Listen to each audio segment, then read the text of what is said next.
Sir जी time हो गया duty का।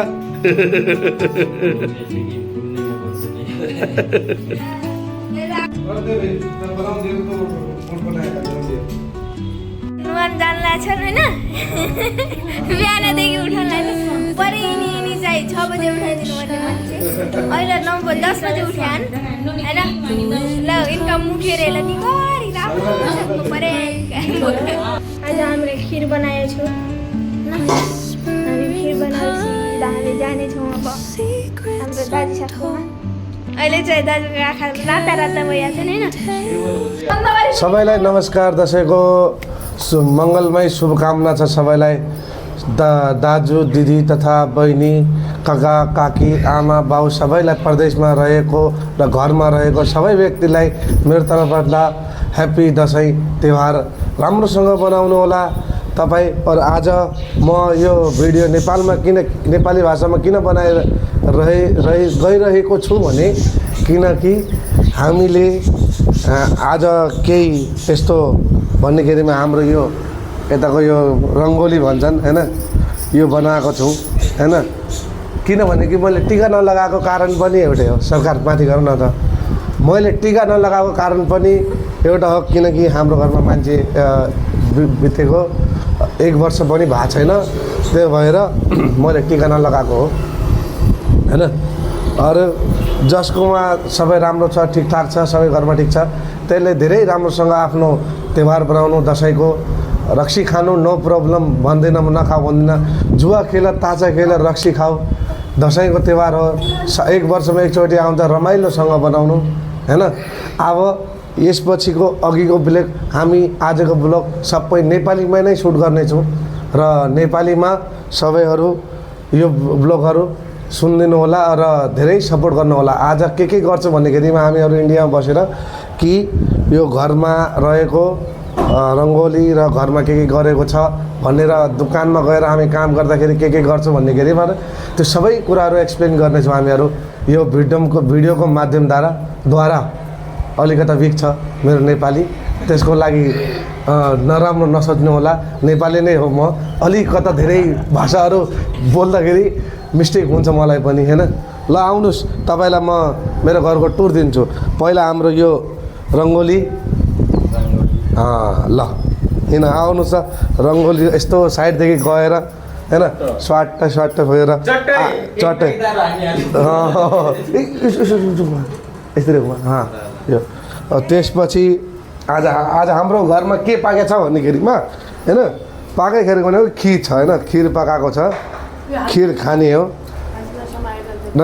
यो खिर पाकेको छ, अरू नभइसके पनि खिर चाहिँ खानलाई रेडी छु म हैन।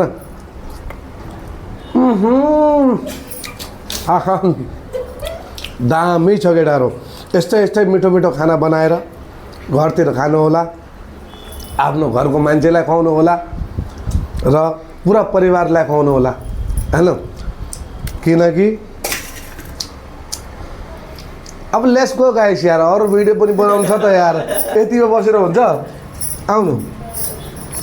और यहाँ हाम्रो प्रथम हाम्रो छोरी सुतिरहनु भएको छ। ओ माय गॉड हैन कति राम्रोसँग सुतेर ल हैन। अब यसै गरी हैन हाम्रो टाइम भइसकेको छ गाइस, अब जानको लागि ड्युटीमा हैन। गएर उता पनि अलिकता पूजापाठ गर्ने आज प्लान छ हाम्रो, पूजापाठ गरिन्छ। तर म चाहिँ गर्दिनँ किनकि मेरो अहिले भनिसक्नु हाम्रो घरमा यस्तो मान्छे बित्नु भएको छ भनेर पहिला नै 1 साल पनि भएको छैन हामीलाई हैन। त्यही भएर हो अब सुरु गरिन्छ। तपाईँलाई हाम्रो दोकानको टुर देखाइन्छ हैन, जहाँ हामी काम गर्छौँ जुन सपमा होटलमा, त्यो आज टुर गरिन्छ तपाईँहरूलाई। आज दिनको ब्लग जिमको बारेमा ब्लग छैन, आजको जिमको छुट्टी हो। आज रमाइलो खाने बस्ने र दाजु भाइहरूसँग साथीहरूसँग सबैसँग रमाइलो र इन्जोय गर्ने दिन हो। त्यही भएर लेट्स गो गाइस, सुरु गरौँ है त। आउनुहोस् है, हाम्रो दसैँ भनेको यही नै हो। बिरयानी रेडी भइरहेछ यता, यही पकाएर दसैँ पनि खाने हो। दसैँको तिहारमा बिरयानी नै खाने हो। नखाम भने पनि हुँदैन, खाम भने पनि हुँदैन। खानु पर्ने भनेको हामीले बिरयानी नै हो। त्यो भएर अरे आजको दसैँ सबैलाई विश गरिन्छ रमेश भाइ ह्याप्पी दसैँ भाइ ओके ह्याप्पी दसैँ कान्छा ओके सबैलाई आज दसैँको शुभकामना दिन चाहन्छु म तपाईँहरूलाई पनि सन्तोष भाइ ह्याप्पी दसैँ मेरो भाइ ल मेरो भाइ ह्याप्पी दसैँ भान्जा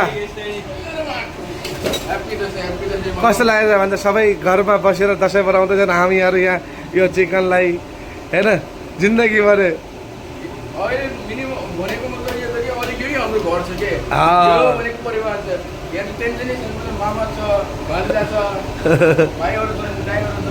चलेको छ